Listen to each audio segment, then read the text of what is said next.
Olá, tudo bem? Hoje vamos conversar com a Ana Paula Pacheco.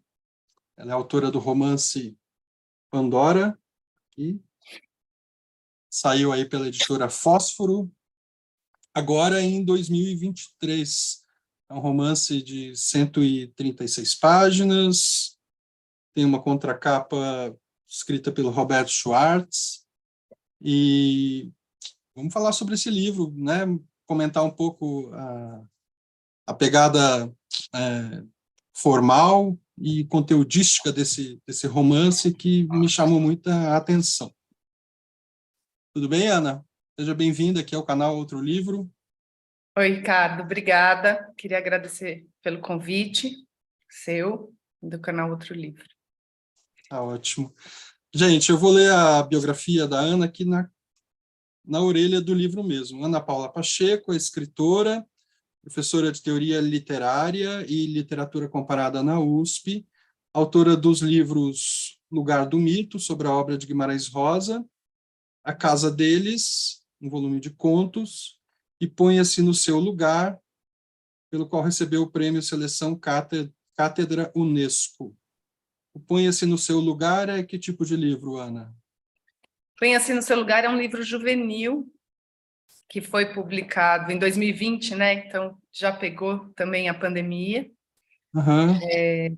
E é um livro que parte do nariz do Gogol e imagina essa história de um menino que acorda sem nariz num colégio de elite paulistana. Então, saio do funcionário público do Gogol e trago essa ideia de uma perda que não se esconde nos sapatos, como diz o Gogol. Um nariz faz muita falta. E levo isso para um ambiente escolar, discutindo também questões de classe, enfim. Maravilha. Esse ambiente escolar que também vai aparecer no Pandora, né? Também. Ana, eu quero começar te perguntando sobre o título do teu livro, né? Qual foi a proposta, né? Como você chegou nesse título? Se foi, por exemplo, pensando a estrutura do romance mesmo, e daí a ideia de Pandora, dessa profusão, né? Como é que você chegou nesse título? Então, o título veio depois, né? Pensando realmente na estrutura do livro, e acho que num sentido forte mesmo, do que subjaz ao livro, porque ele tem, para mim, a ver com a narradora, mas não diretamente, né? Uma espécie de nomeação simbólica dessa narradora, que é uma narradora de primeira pessoa, uma professora universitária, que se chama Ana, como eu, mas não inteiramente como eu. Um crítico observou bem que ela tem uma semi-homonímia no livro. Eu sou Ana Paula, ela é Ana, embora eu também seja bem Ana. E essa narradora, ela tem alguma coisa, né, de alguém que sente que os males do mundo estão todos no ar, né? Então, como se uma caixa de Pandora tivesse sido aberta. Mas, ao mesmo tempo, ela anda num fio, né, de muitas ambivalências, das quais depois a gente pode falar, e então, ela não é apenas vítima, né, de um tempo de grandes males, que, se a gente quiser, né, no mais imediato, seria o tempo da pandemia, mas acho que a pandemia é uma espécie de resultado de que o livro quer tratar. Ela também se vê nesse processo, né, de uma vida confinada, de relações que se alteraram muito, de outras relações que apareceram e que não estavam na vida dela, como vai ser um relacionamento que ela tem com a moça de uma ocupação no centro de São Paulo. Então, a pandemia como um certo momento que é e não é de exceção, porque é um resultado de ações humanas, do capitalismo também, se a gente quiser abreviar. E essa narradora, ao mesmo tempo, ela age de modo meio translocado, muitas vezes. Então, ela é uma espécie de vítima e algoz das criaturas e das pessoas com as quais ela convive. Então, nesse sentido, eu acho que pensei, né, numa figura mítica, os mitos estão muito presentes no livro, e nessa ambivalência também de quem solta todos os males. Evidentemente não foi ela, indivíduo, quem fez essa catástrofe acontecer, mas ela vai até o fim nas ações trágicas que o momento vai lhe apresentando. Então, como se ela também se tornasse uma agente do destino. Sim, certamente. Você mencionou aí a pandemia de Covid, é algo que está ali atravessando o livro, né? Não é exatamente um pano de fundo, eu acho que essa ideia de que é uma consequência vai se tornando evidente assim, ao longo da sua obra, e Pandora é o seu primeiro romance, é isso, né? Sim, primeiro romance. E como é que foi juntar esse fôlego num período em que não havia o fôlego, digamos assim, né? O fôlego foi subtraído, né? Socialmente também, existencialmente, a gente pode dizer.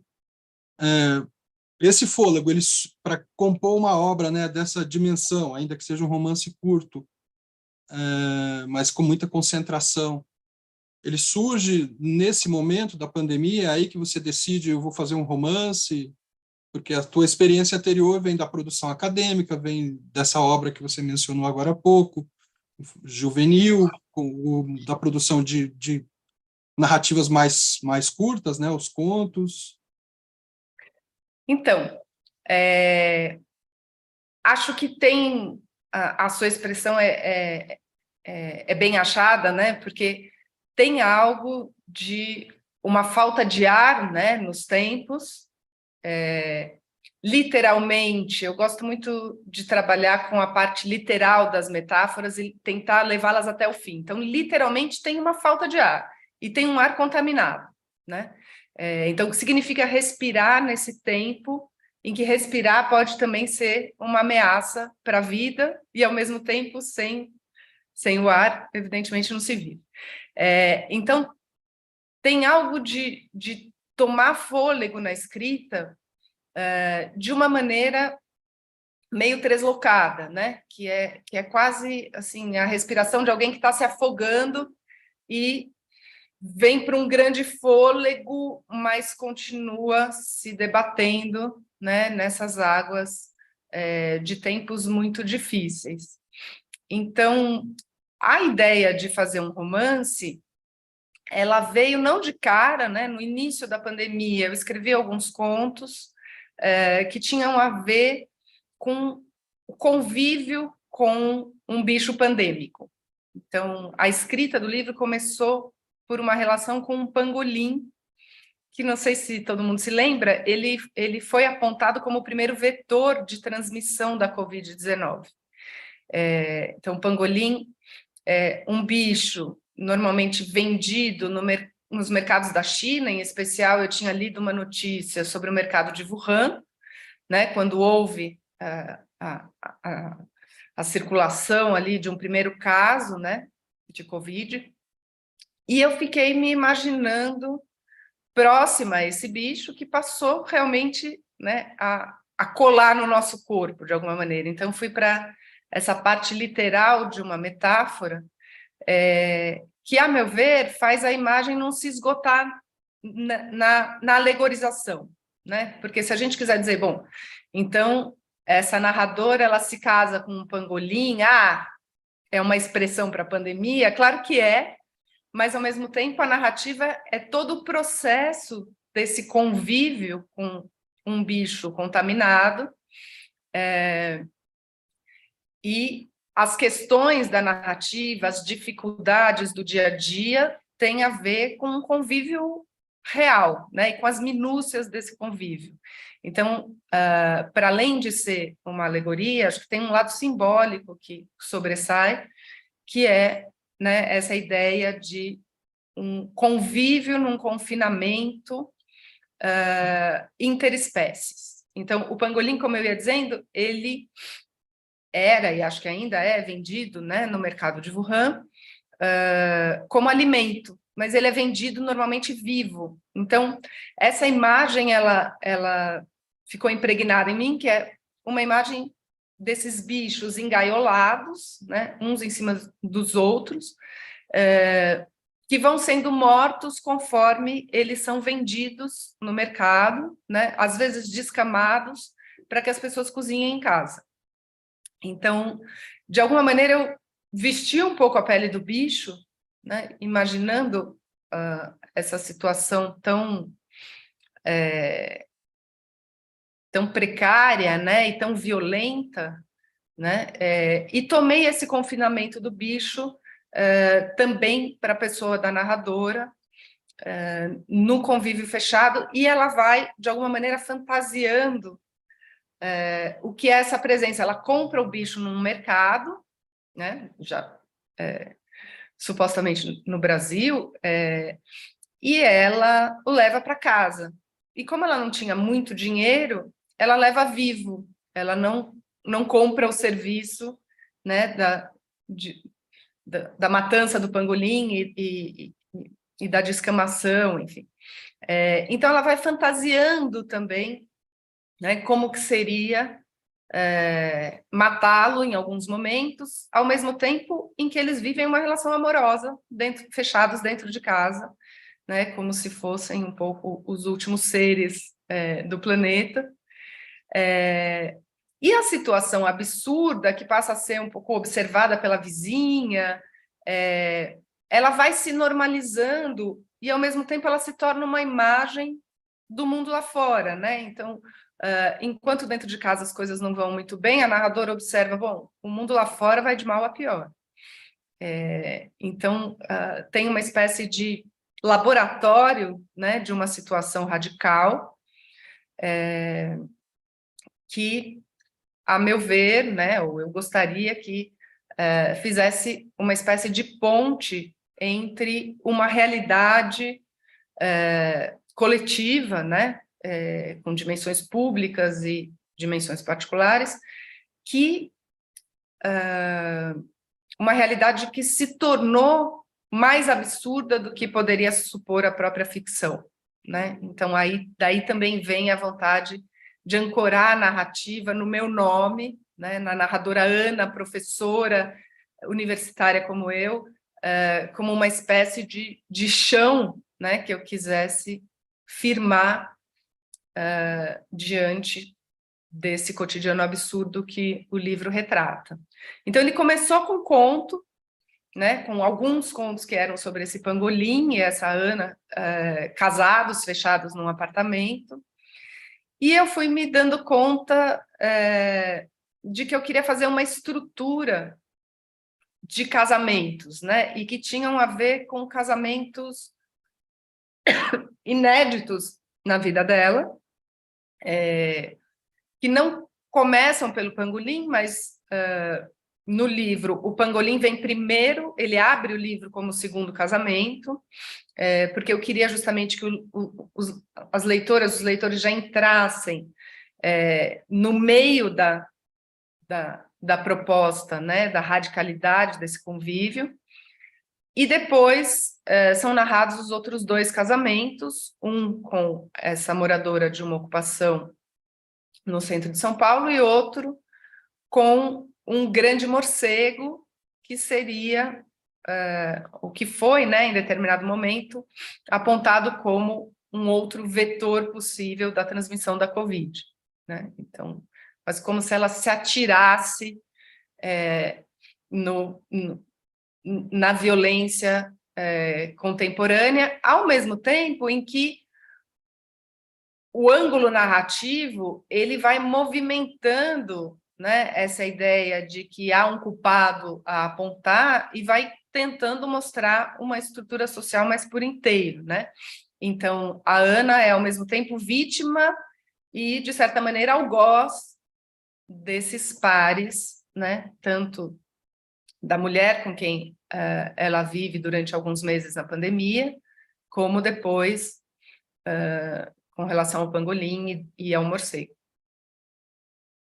Sim, essa ideia de intercâmbio, né, entre a posição de senhor e de escravo, para retomar aquela relação proposta lá na filosofia, ela aparece bastante aí em todas essas relações.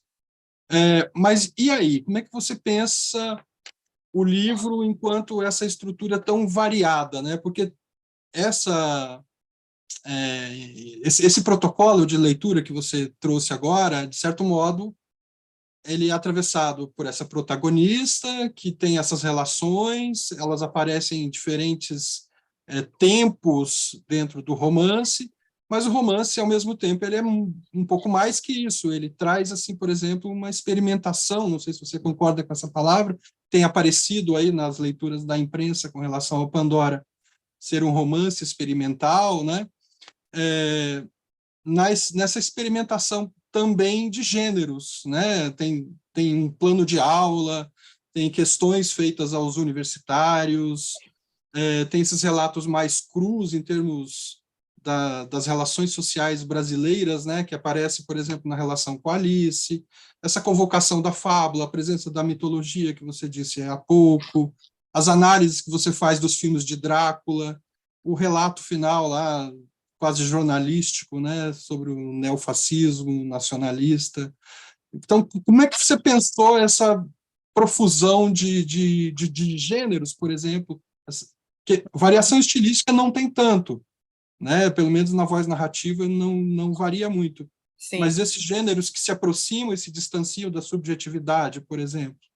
Então, acho que você foi na música. A unidade do livro, ela é sobretudo estilística. Então, há uma prosa e uma prosódia dessa narradora, né?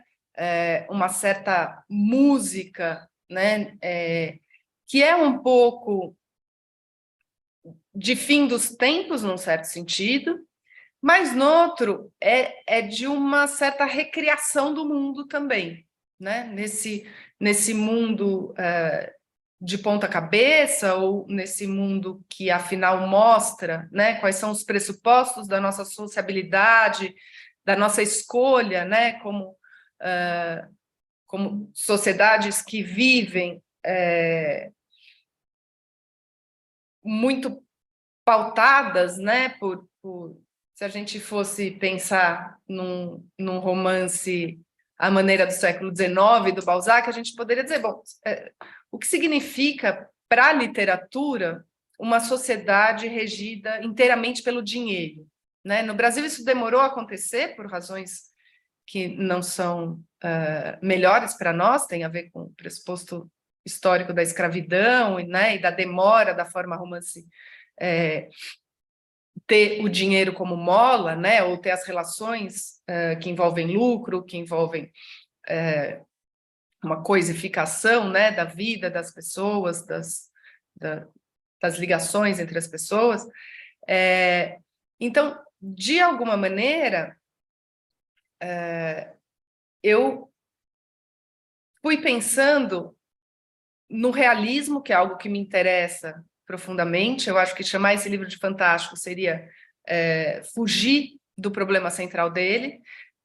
E nesse pensamento, o que me ocorria era digamos que um conselho brechtiano, né, soprado no ouvido, que é como ser realista hoje, né? Como estar à altura do tempo contemporâneo. O que um escritor pode fazer da matéria contemporânea? Numa briga antiga, que teve muitos atores, mas centralmente Brecht versus Lukács, né, que era um crítico importante do romance, mas que achava que o romance precisava apontar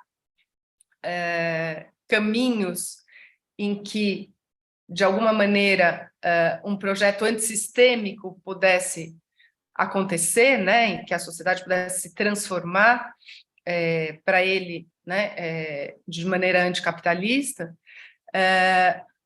os dois tinham uma briga que era assim, o Lukács olhava obras mais experimentais e dizia, bom, essa negatividade ela é uma má construção do romance, né? Para trocar muito em miúdos, talvez eu esteja sendo um pouco injusta com o Lukács, que não puxe meus pés à noite.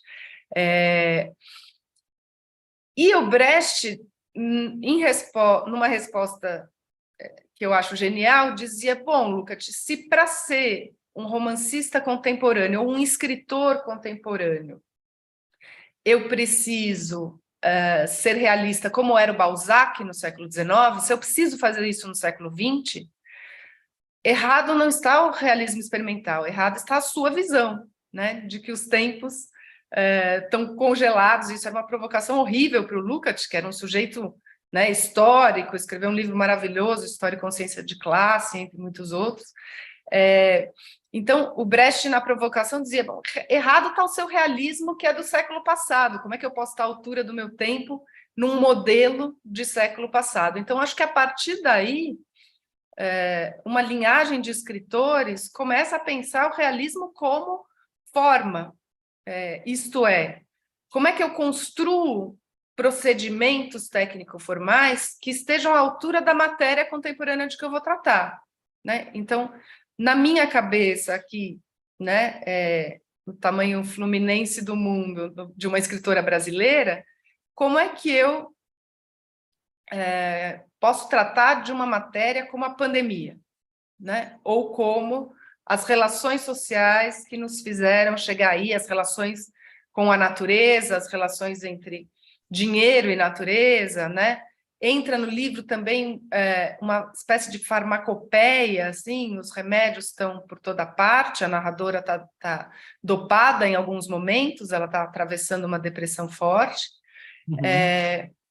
mas isso tem um pressuposto que também tem a ver com organização social, que é, bom, a indústria farmacêutica passou as últimas décadas investindo em Viagra e antidepressivo e muito menos em pesquisas antivirais, né? Então, chega a pandemia e isso é uma catástrofe, né? Uma catástrofe anunciada, por mais que a gente tenha se assustado com a sua chegada, né? Então, eu comecei a pensar o romance experimental neste sentido, né? Como é que eu posso alcançar a realidade do meu tempo, que evidentemente não está dada, não está estampada, né? Ela é um objeto de pesquisa e a literatura vai descobrindo à medida em que né, em que cada história vai se escrevendo, digamos, né? Num projeto que acho que necessariamente envolvia para mim uma radicalidade da escrita, né? Em vários sentidos, mas inclusive no estilo que você percebeu bem que corta, né, e atravessa, corta e costura o livro todo, né? Então, ao mesmo tempo, eu fui pensando num fio, né, de romance que teria a ver com uma fatia importante da biografia dessa mulher, né? Que seria, nesse momento pandêmico, os 3 grandes relacionamentos, né? Então, por isso, os 3 casamentos como fios do livro. Mas, num determinado momento, me veio a ideia de não narrar tudo como se ela fosse um ser coeso, ou como se esse estado de liquidação mental, né, em que ela está, fosse algo que pudesse ser narrado fora, né, da intensidade subjetiva e objetiva desse momento da narradora, né? Então, me veio a ideia de que algumas passagens poderiam ser narradas não necessariamente pela mesma pessoa, e não necessariamente de modo literal. Então, para dar um exemplo, dá para entender do que eu estou falando, há um momento em que ela passa por uma espécie de burnout, né? Então, ela perde os sentidos, ela, né, depois de um dos casamentos, ela se sente ainda mais desestruturada, e eu achei que podia ser interessante, em vez de narrar uma hospitalização, ou em vez de narrar ela na cama, né? Isso já aparece em outros momentos do livro. Há um momento em que ela dá aulas pela fresta da porta, porque ela dá aula deitada, ela não consegue ficar de pé. Então, achei que eu poderia narrar esse colapso da narradora como um grande acidente com uma quimera. Então, tomei literalmente o mito da quimera e inventei um ponto de vista em que essa quimera, atropelada em plena Avenida Paulista, olha a multidão que se junta para observá-la, né? Ela está sangrando com as asas coladas ao asfalto, ela vai meio que se misturando ao asfalto, e ela observa, né, esse público à sua volta, ao mesmo tempo recobrando a sua consciência, mas também analisando o que são esses olhares das pessoas, o que parece ser a vida daquelas pessoas, a partir das suas roupas, das suas expressões, dos seus gestos, dos seus comentários, né? Num outro momento, a narradora ela vai fazer aniversário, né? Então ela está atravessando ali os 40 anos, indo para os 41, e eu me lembrei de uma história que uma amiga um dia me contou. A gente estava numa discussão engraçada, que era a discussão, bom, é legítimo fazer botox, não é, não é piruagem, não é, né, a aparência não é só uma aparência. E ela se lembrou, ela queria, contra algumas certezas minhas, dizer que, bom, na natureza isso também acontece. Então, ela se lembrou das águias. Ela tinha lido uma reportagem que contava que as águias, numa determinada altura da vida, se isolam e passam a arrancar todas as suas penas para elas se refazerem, né? E depois, aí eu já não sei se eu inventei ou se isso também estava na reportagem, que tinha um fundo de ciência ali, que era, bom, e depois ela desgasta o bico para que o bico se refaça, as garras para que as garras se refaçam. Então, tinha um processo, né, de renascimento, de alguma maneira, mas em que a própria águia se mutila para rejuvenescer, né? Ou para se revitalizar, se a gente quiser ser um pouco menos... quiser antropomorfizar um pouco menos o bicho, né? Uhum. E aí eu pensei que nessa passagem de aniversário eu poderia narrar um diário da águia, né? Então, como que era esse procedimento de querer se revitalizar, né? A partir de uma altura da vida.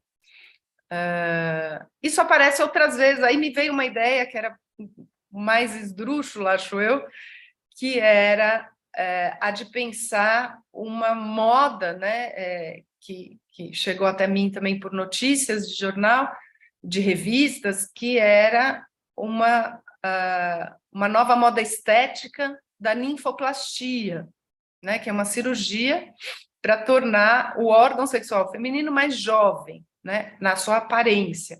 O que certamente me parece ter a ver com uma estrutura patriarcal, com padrões muito machistas, né? E, por que não, com uma certa pedofilia, né, nesse gosto social assentado? Porque que, então, o órgão sexual das mulheres precisa aparentar, né, ser o de uma jovem, o de uma menina. Então, passei isso para uma bota que se prostitui no Rio, na bacia do Rio Araguaia, e que tem de se a ver com a questão de que ela precisa entrar, responder a certos padrões para continuar tendo clientes. né? Então, esse procedimento é narrado a partir do ponto de vista de uma bolha. Então, essa experimentação, eu diria que ela foi entrando na linguagem, né? Porque à medida que se passa, né, que o ponto de vista vai girando, né, e tem aí um teatro de personagens, há uma experimentação de angulações, certamente, né, e de modos de pensar projetados em bichos, em outras pessoas, em mitos, enfim. Mas, ao mesmo tempo, tem uma experimentação na própria montagem do enredo, né, nessas entradas de outros corpos, de outras pessoas, de outros bichos, de outros seres, para darem conta de narrar este momento da vida da narradora Ana. A parte que eu mais gostei, assim, pelo menos assim, eu gostei de tudo, mas aquela na qual eu mais me concentrei e que eu reli algumas vezes foi aquela parte das perguntas que você faz aos universitários a partir daquelas das três narrativas, no fim das contas, né? A do touro, do urso e da bota, né? Então, ali, nossa, me causou um estranhamento, no fim das contas, né, maior do que essa presença dos animais, essa presença, um dado posto, né, como na Metamorfose do Kafka, né, o animal já é ali um dado posto, não fica, você não fica como o Kafka explicando o porquê daquilo, né? Então, Sim. e aí eu queria te perguntar, mas isso foi só um parêntese aqui sobre essas perguntas aos universitários que, de fato, me interessaram muito ali. Eu queria te perguntar sobre essa ênfase que você dá já numa espécie de advertência à condição ficcional do livro, né? Essa é uma obra ficcional. E, ao mesmo tempo, você faz esse jogo com uma protagonista que tem alguma proximidade com você, de algum modo, né?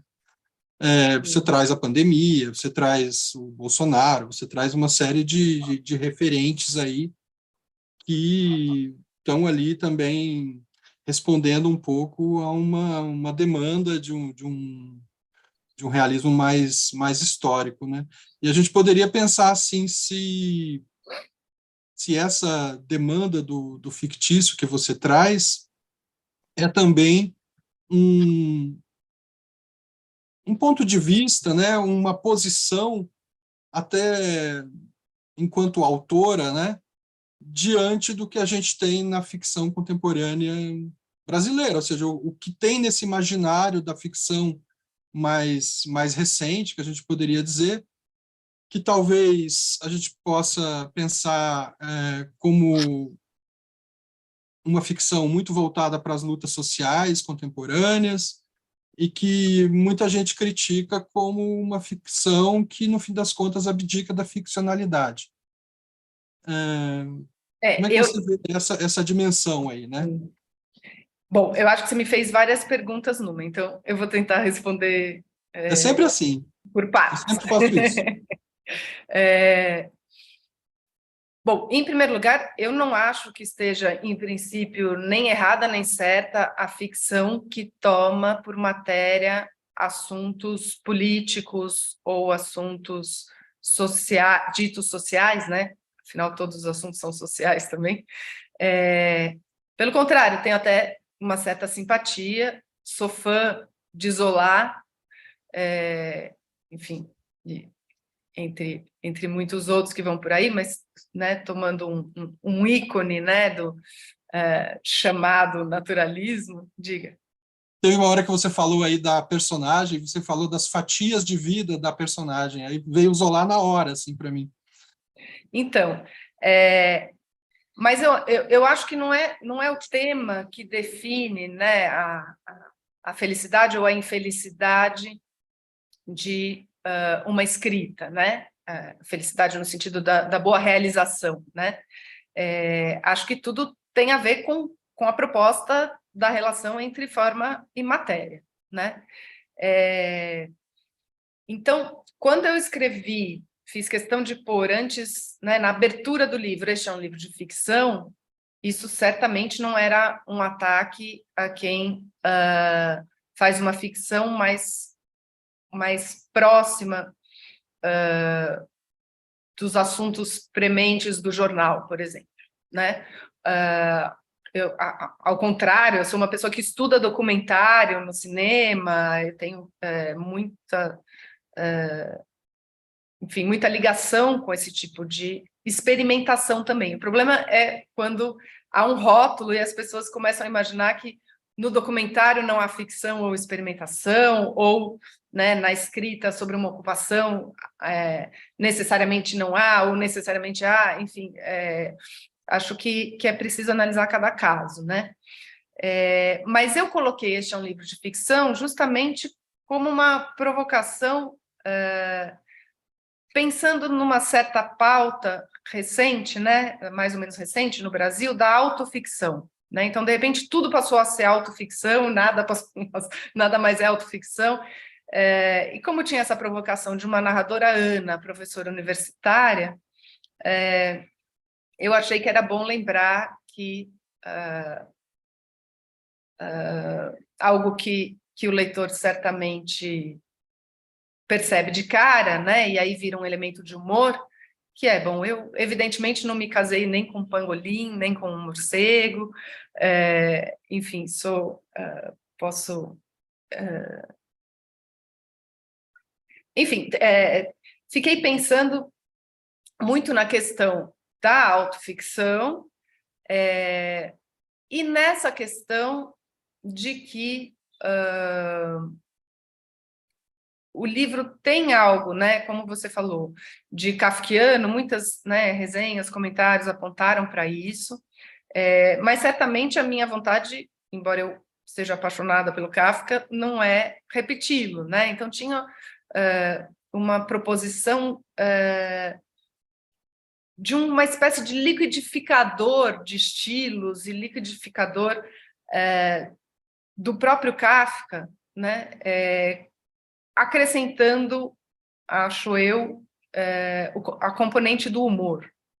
Então, acho que o livro traz, né, ele traz muita marca de humor e não deixa de ser uma afirmação da vida e das possibilidades de transformá-la, né? Essa narradora em depressão, ela poderia ser uma voz completamente desvitalizada, né?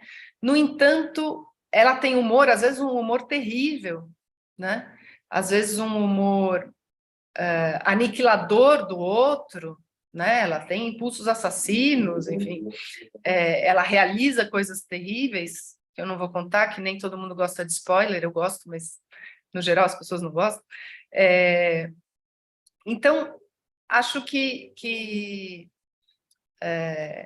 a partir daí, eu também tomei a liberdade de trazer algo das minhas experiências como professora universitária, né, de rede pública, com todas as dificuldades, né, pelas quais viemos passando e que aumentaram absurdamente, né, nesse, não sei como chamar, nesse momento de governo Bolsonaro, né? E achei que daria de novo para fazer, para puxar fios, né, entre o que é essa história pessoal de uma professora meio falida, com os sentidos meio falidos também, mas com um humor terrível, né, com uma certa força que é uma força da vida e uma força autodestrutiva e destrutiva do outro, enfim, achei que tudo isso talvez se chocasse de maneira produtiva com a própria linguagem acadêmica. Então, o fato dela ser professora me deu essa oportunidade me veio num determinado momento de também misturar os gêneros acadêmicos aí, né? Então, o programa de curso acho que foi, né, uma entrada radical nisso. E que me permitiu trazer para o livro, tematicamente também, a questão do dinheiro, né? que é esse dinheiro que está em tudo, quais as relações entre dinheiro e estética. Nesse programa de curso, estética é, ao mesmo tempo, né, o estudo do belo, das artes, mas é também a estética como cosmética, né? Por isso, né, isso traz relações depois com a história da águia, por exemplo. E achei que valia a pena colocar alguma coisa tanto no programa como nas questões que fomentariam o debate com os alunos, né? Alguma coisa que vai moendo essa matéria toda também, né? Então, não é um programa exatamente a sério, né? Vários leitores me contaram que morreram de rir nessa hora, por exemplo, e nem as perguntas elas vão do sério ao mais barateado, escrachado, enfim, tem um certo desmonte universitário de que essa voz da professora tenta, né, dar conta na representação, ao mesmo tempo que eu quero crer que não estejamos neste ponto, né, de barateamento e venda do pensamento, e daí, bom, este é um livro de ficção, né? Mas essa parte do programa, ela também me permitiu colocar narrativas, especialmente as duas primeiras, né? Porque a professora encaixa o programa do curso e depois escolhe contos que dariam os primeiros debates, né, nesse tema estética e capital, literatura e capital, arte, etc. Então, o Touro e o Urso foram dois contos que eu tinha escrito há mais tempo, né, que eu não imaginava que entrariam no livro, mas depois entraram, que são contos sobre o mercado financeiro, mas com imagens muito metafóricas, né? Então, depois que a chave se desvenda, há alguma coisa, né, que a gente percebe imediatamente que é bom. O touro, ele está lá, né, em Wall Street, na entrada, né? E o touro diz respeito a um tipo de investidor que aposta nas ações quando elas estão subindo, né? Uhum. Porque o touro, né, ele investe, né, com seus chifres de baixo para cima. E já o urso ataca de cima para baixo, pegando a presa com as suas garras, né? Então, o urso também é uma metáfora, não fui eu que inventei isso, né? São metáforas usadas na Bolsa de Valores, e, curiosamente, muitos leitores não tinham atinado com isso, quando eu publiquei como contos numa revista, e o namorado de uma amiga que é investidor, né, que está menos ligado à literatura, supostamente, mais ligado às finanças, na hora falou, nossa, ela está falando da Bolsa de Valores. Eu falei, bom, achei o leitor disso. Então, essa entrada da academia, ao mesmo tempo, me permitiu tratar desses temas, né, que tem a ver com uma percepção muito subjetiva do que é uma sociedade comandada por especulação, por dinheiro que faz dinheiro infinitamente, né? Muito contra o trabalho também. Então, na imaginação da narradora, essas coisas vão se juntando aí, né? Não sei se eu respondi a todas as questões da sua questão, Ricardo, se você quiser me Eu acho que, colocar acho que alguma coisa. sim, acho que sim. A correspondência não é uma necessidade aqui, né, premente.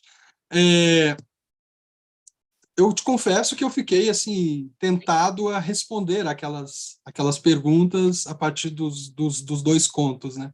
E eu li há pouco, estava buscando aqui por você na internet e topei com esse conto, o Super Gato, que saiu na Piauí.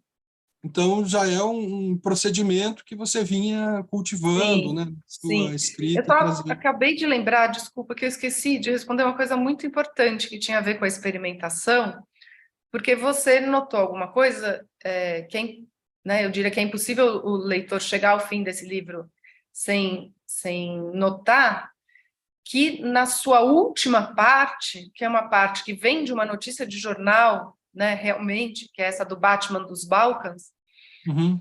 o livro abandona a narradora Ana. Sim. Então, a experimentação termina também numa experimentação radical de ponto de vista, né? Mas a matéria, ela ainda compõe com o que vem antes, né? Então, na última das narrativas centrais, a Ana tinha se casado com um morcego, né? E quando, afinal, ela se livra dele e da família inteira, porque esse morcego, embora isso pareça um casamento muito de vanguarda, né? Uma professora e um morcego, esse morcego é muito conservador, então ele, quando vai morar com ela, ele imediatamente leva a família inteira, e ela fica com a sala pendurada de morcegos, e tendo de se haver com tarefas diárias muito exigentes, né? Ela tem que cozinhar, preparar, né? Muita carne moída com muito sangue para dar conta, né? Do apetite da família inteira. E essa narrativa depois ela vai emendando em comentários da narradora sobre o passado desse morcego. Então, ficticiamente, ele é o vampiro de grandes filmes, né? Então tem essa revisitação dos filmes de Drácula do cinema mundial. E, afinal, quando se resolve a história com o morcego, a narrativa abandona a Ana e vai numa visão de terceira pessoa, uma visão que é quase a visão do próprio drone que adentra a cena ficcional, narrar a trajetória política desse apelidado Batman dos Balcãs, que é uma figura de existência real, né, reeleita há não muito tempo, e que foi uma maneira que eu encontrei de narrar a reemergência, né, do fascismo pelo mundo. Então, era algo que era muito importante para mim, que era sair desse confinamento, né, da personagem principal e dos seus pares, e abrir o compasso, né, para ver, bom, o mundo lá fora também vai de mal a pior, vamos ver como é que ele está, né? Então, a narrativa sai, né, para essa história que não é a notícia do jornal, mas vem de uma notícia do jornal, então, que é uma espécie de narrativa-reportagem, né? Ou que quer ser assim. Mas é isso. Desculpa, eu te atrapalhei no Super Gato, que é uma narrativa importante para mim. Você estava observando que tem alguma coisa que já estava lá, né? Isso mesmo.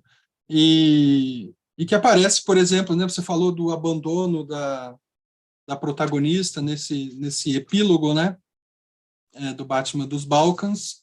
De certo modo, a protagonista já vai sendo abandonada também no trecho anterior aqui do Sísifo com asas, quando entra essa ideia da águia, né, ali.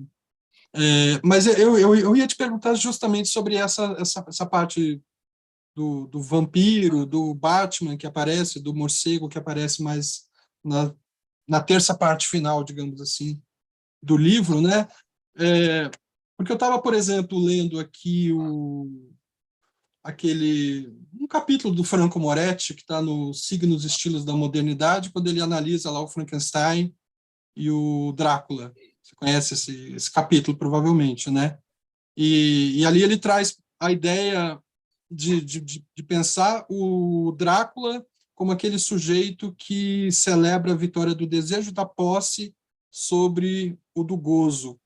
E ele traz uma passagem do Karl Marx que diz: o capital é trabalho morto que, como um vampiro, vive somente de sugar o trabalho vivo, e quanto mais vive, mais trabalho suga. Então, o vampiro aparece como o capital, ou seja, ele está morto, mas não está de todo morto, seria uma espécie de morto-vivo peculiar. E aí eu queria te pedir, te provocar também, porque você faz esse desejo, você faz essa proposição no romance, de pensar aquela equação entre dinheiro, subjetividade e forma literária. Como é que você vê essa presença do vampiro, do morcego, nessa equação de dinheiro, subjetividade e forma literária aqui no Pandora. Pelo menos como é que você pensa isso a partir da tua escrita, da tua leitura também, no fim das contas, né? Eu estou achando que essa é Porque a sua escrita, porque é uma é o leitura quê? que... Eu estou achando que essa é a sua escrita, é uma leitura muito interessante que você fez do livro. Eu não, eu não fiz essa leitura ao escrever, Aham, e, no entanto, o livro é dos leitores, né? É, acho que então, sim. então, fiquei curiosa para ler isso. Eu acho que você devia escrever. Eu não Quem pensei sabe? nisso, nem pensei em análise do Frankenstein e do Drácula. Na verdade, eu não fui reler nenhuma análise, né? Tem um livro muito interessante também, de um alemão que analisa o Frankenstein em relação com o Capital, né? Uhum. Mas eu não pensei em nada disso no momento da escrita. Eu acho que partiu mesmo de desse convívio, né, entre a narradora e o morcego, uma espécie de enciclopédia, né, que aparece no final, um rascunho de enciclopédia de Dráculas, né, e que vem também, né, do passado de Batman dele. Então, ela, por um lado, se orgulha deste amante em crise, que agora não quer mais mordê-la, né? E ela sente muita raiva disso, e tem hora que ela tenta seduzi-lo, tem hora que ela ameaça matá-lo, porque ele não quer mais mordê-la, e ela vai fazendo, né, vai barganhando, né, essa transa que não vem, e vai lembrando dos Dráculas muito sedutores que ele já foi, mas também de alguns muito desvitalizados, né? Tem um filme de que ela se lembra, que é um filme do Andy Warhol, em que o Drácula é um ser assim completamente desmilinguido, em cadeira de rodas, e ali claramente a questão do capital entra no filme, né? Tem um pai que vende a filha para o Drácula, tem toda uma transação em que a alegoria se torna muito explícita, né? Talvez demais. Mas, ao passo que, no geral, ela se orgulha, né, de lembrar desses Dráculas sedutores, que o amante dela já foi, ela também se justifica. Bom, como é que eu estou com um cara que também foi Batman? Então, né, a semente do fascismo já está ali, né? Vingador, justiceiro, enfim.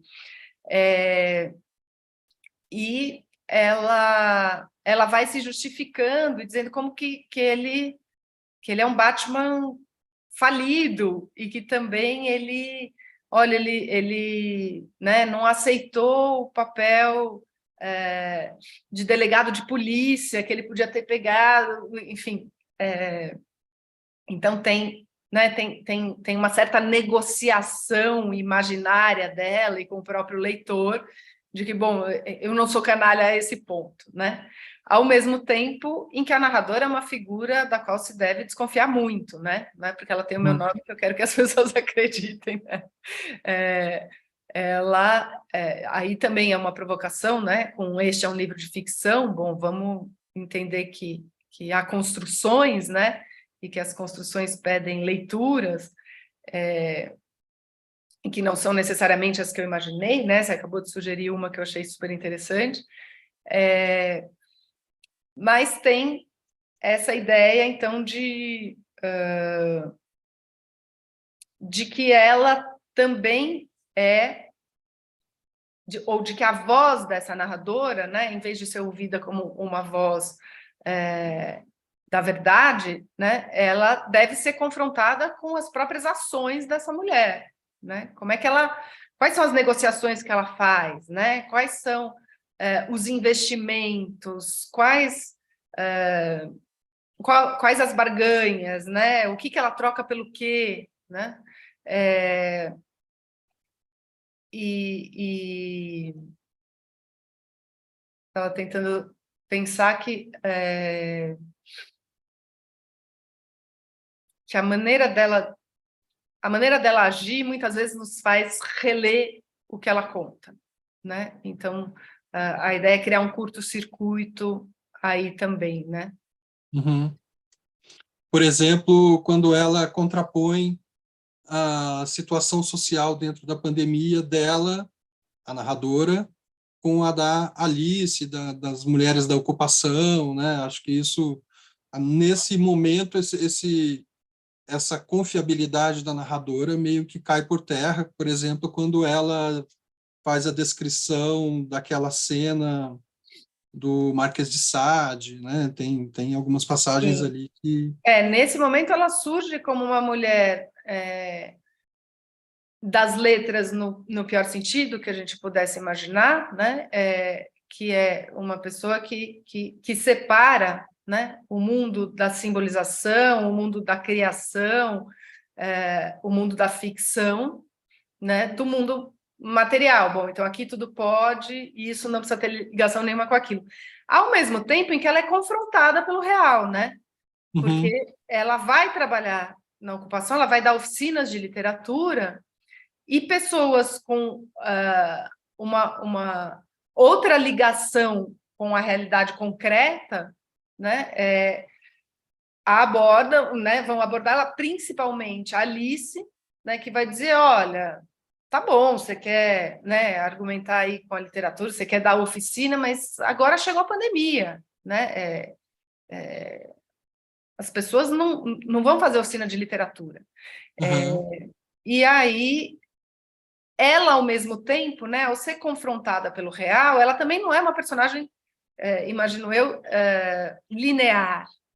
uhum, Então, não é bom, eu não posso confiar nela inteiramente, ou eu posso confiar nela inteiramente, né? É ou não é uhum, uma figura machadiana. É, mas tem alguma coisa que, ao ser confrontada, né, com a vivência de uma outra classe social e ao se apaixonar por essa mulher da ocupação, né, ela também vai questionando de volta os seus pressupostos. E acho que tem uma hora em que a questão é jogada para os leitores, né? Que é, bom, de repente, esta Ana se dá conta de que ela está fazendo com a Alice da ocupação e com uma aluna e com a amiga com quem ela divide o apartamento, um site, né, de sexo remoto, que durante a pandemia pode ser uma solução para a vida das prostitutas que estão sem trabalho, e que pode ser uma solução muito boa, porque afinal a violência que elas sempre sofreram, né, vai ficar, digamos, filtrada por uma tela, né? Então a violência física ela retroage nessa organização, né, de um sexo remoto para as prostitutas da ocupação que estavam, né, à míngua na pandemia. Então, acho que o livro também não tem um certo errado, um moralismo, né, pré-definido. Assim. Acho que há situações que vão propondo reflexão, né, mais do que tudo. uhum. O leitor, por exemplo, é confrontado com esse jogo, por exemplo, entre o humor e a violência, né? Todas as relações, ainda que a voz narrativa traga situações, às vezes, ou posicionamentos que nos conduzam para o lado do humor, as situações são todas de canibalismo, são todas de violência, são todas de exploração, mas uma exploração também que é pautada pelo desejo, né, em muitas situações ali.